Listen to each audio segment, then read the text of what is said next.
ತೆರಿಗೆ ಹಣ ಪೋಲಾಗ್ತಾ ಇದೆ. ಸಮಿತಿ ರದ್ದು ಮಾಡಿ ಅಂತೇಳಿ ವಿಪಕ್ಷ ಸದಸ್ಯರು ಸರ್ಕಾರದ ವಿರುದ್ಧ ತೀವ್ರ ಆಕ್ರೋಶವನ್ನು ವ್ಯಕ್ತಪಡಿಸಿದ್ರು. ಗ್ಯಾರಂಟಿ ಯೋಜನೆಗಳ ಅನುಷ್ಠಾನ ಸಮಿತಿ ರಚನೆ ವಿರೋಧಿಸಿ ಗದ್ದಲ ಕೋಲಾಹಲ ಉಂಟಾಗಿ ಬಳಿಕ ನಾಳೆ ಅರ್ಧ ಗಂಟೆ ಚರ್ಚೆಗೆ ಅವಕಾಶ ಮಾಡಿಕೊಟ್ಟ ಘಟನೆ ವಿಧಾನ ಪರಿಷತ್ನಲ್ಲಿ ನಡೆದಿದೆ. ಈ ಬಗ್ಗೆ ವರದಿ ಇಲ್ಲಿದೆ ನೋಡಿ.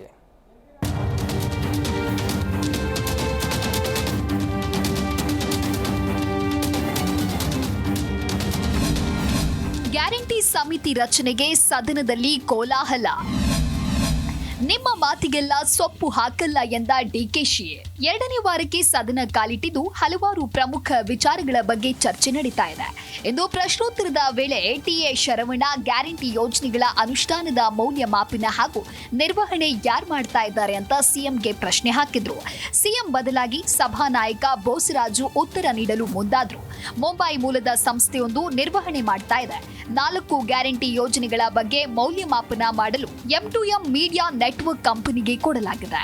ಇದಕ್ಕಾಗಿ ಒಟ್ಟು 1.10 ಕೋಟಿ ವ್ಯಯಿಸಲಾಗಿದೆ. ಮೌಲ್ಯಮಾಪನ ನಡೆಸಲು ಅಜಿನ್ ಪ್ರೇಮ್ಜಿ ವಿವಿ ಸೇರಿದಂತೆ 4 ಸಂಸ್ಥೆಗಳಿಗೆ ವಹಿಸಲಾಗಿದ್ದು ಯಾವುದೇ ಅನುದಾನ ನೀಡಿಲ್ಲ. ಕರ್ನಾಟಕ ಸಾರ್ವಜನಿಕ ಸಂಗ್ರಹಣೆಗಳ ಪಾರದರ್ಶಕತೆ ಅಧೀನ ಕೆಟಿಪಿಪಿ ಕಾಯ್ದೆ ವಿನಾಯಿತಿಯಲ್ಲಿ ಟೆಂಡರ್ ಕೊಡಲಾಗಿದೆ ಎಂದರು. ಈ ಉತ್ತರಕ್ಕೆ ಸಮಾಧಾನ ಆಗದ ಶರವಣ ಕೇಳಿರುವ ಪ್ರಶ್ನೆಗೆ ಸರಿಯಾಗಿ ಉತ್ತರಿಸದೆ ಸರ್ಕಾರ ಮರೆಮಾಚಿದೆ ಎಂದು ಆಪಾದಿಸಿದರು. ಮಧ್ಯಪ್ರವೇಶಿಸಿದ ಉಪಮುಖ್ಯಮಂತ್ರಿ ಡಿಕೆ ಶಿವಕುಮಾರ್ ಗ್ಯಾರಂಟಿಗಳಿಂದ ರಾಜ್ಯಕ್ಕೆ ನಷ್ಟವೆಂದು ಬಿಜೆಪಿ ಆರೋಪಿಸಿತ್ತು. ಹಣ ಸರಿಯಾಗಿ ಜನರಿಗೆ ತಲುಪ್ತಾ ಇದೆಯಾ ಎಂದು ತಿಳಿಯೋದಕ್ಕೆ ಕೆಲ ಏಜೆನ್ಸಿಗಳಿಗೆ ವಹಿಸಿದ್ವಿ. ಗ್ಯಾರಂಟಿ ಯೋಜನೆಗಳಿಗೆ 52,000 ಕೋಟಿ ಮೀಸಲಿರಿಸಲಾಗಿದೆ. ಮೌಲ್ಯಮಾಪನ ನಡೆಸಲು 1% ಖರ್ಚು ಮಾಡಿದ್ರೆ ತಪ್ಪೇನು ಎಂದು ಪ್ರಶ್ನಿಸಿದರು. ಡಿಸಿಎಂ ಹೇಳಿಕೆಗೆ ವಿರೋಧ ವ್ಯಕ್ತಪಡಿಸಿದ ವಿಪಕ್ಷದ ಸದಸ್ಯರೆಲ್ಲ ಎದ್ದು ನಿಂತು ಜನರ ತೆರಿಗೆ ಹಣ ಯಾಕೆ ಸಂಬಳವಾಗಿ ಕೊಡ್ತೀರಿ? ಸರ್ಕಾರದ ಹಣ ಕಾಂಗ್ರೆಸ್ ಕಾರ್ಯಕರ್ತರಿಗೆ ಯಾಕೆ ಕೊಡ್ತೀರಿ? ಗ್ಯಾರಂಟಿ ಜನರಿಗೆ ಕೊಡಿ, ಕಾಂಗ್ರೆಸ್ ಕಾರ್ಯಕರ್ತರಿಗಲ್ಲ. ಗಾಂಧಿ ಹೆಸರೇಳಿ ಹೀಗೆ ಮಾಡೋಕೆ ನಾಚಿಕೆ ಆಗಲ್ವಾ ಅಂತೆಲ್ಲ ಕಿಡಿಕಾರಿದ್ರು. ಇದೇ ವೇಳೆ ಸಮರ್ಪಕ ಉತ್ತರ ನೀಡಿಲ್ಲ ಎಂದು ಶರವಣ ಬಾವಿಗಿಳಿದು ಪ್ರತಿಭಟನೆಗೆ ಮುಂದಾದರು. ಸದನದಲ್ಲಿ ಹೆಚ್ಚಾದ ಗದ್ದಲ ನೋಡಿ ಮಧ್ಯಪ್ರವೇಶಿಸಿದ ಸಭಾಪತಿ ಬಸವರಾಜ ಹೊರಟ್ಟಿ, ಸರ್ಕಾರ ನೀಡಿದ ಉತ್ತರ ಸಮಾಧಾನವಾಗದಿದ್ರೆ ಈ ಬಗ್ಗೆ ಅರ್ಧ ಗಂಟೆ ಚರ್ಚೆ ರೂಪದಲ್ಲಿ ಪ್ರಸ್ತಾವನೆ ಸಲ್ಲಿಸಿ ಇದಕ್ಕೆ ಅನುಮತಿ ನೀಡುತ್ತೇನೆ. ಸಾಮೂಹಿಕವಾಗಿ ಎದ್ದು ನಿಂತು ಮಾತನಾಡಿದ್ರೆ ಹೇಗೆ ಆಕ್ಷೇಪಿಸಿದ್ರು. ಇಷ್ಟಾದ್ರೂ ಆಡಳಿತ ಹಾಗೂ ಪ್ರತಿಪಕ್ಷಗಳು ಮಾತಿನ ಸಮರ ಮುಂದುವರಿಯಿತು. ಕೆಳಮನೆಯಂತೆ ಇಲ್ಲೂ ಕೂಡ ಗ್ಯಾರಂಟಿ ಸಮಿತಿ ರಚನೆ ವಿಚಾರವಾಗಿ ಗದ್ದಲ ಹೆಚ್ಚಾಗತೊಡಗಿದೆ. ನಾಳೆ ಅರ್ಧ ಗಂಟೆ ಚರ್ಚೆಗೆ ಅವಕಾಶ ಕೊಡ್ತೀನಿ ಅಂತ ಸಭಾಪತಿ ಹೇಳಿದ್ದಾರೆ. ಹೀಗಾಗಿ ನಾಳೆ ಸದನದಲ್ಲಿ ಈ ವಿಚಾರವಾಗಿ ಕೋಲಾಹಲ ಎದ್ದೇಳೋದ್ರಲ್ಲಿ ಎರಡು ಮಾತಿಲ್ಲ. Janardhan Hebbar, G Kannada news, Bengaluru. G Kannada news ಈಗ ನಿಮ್ಮ ಮನೆಯಲ್ಲೇ ನೋಡಿ.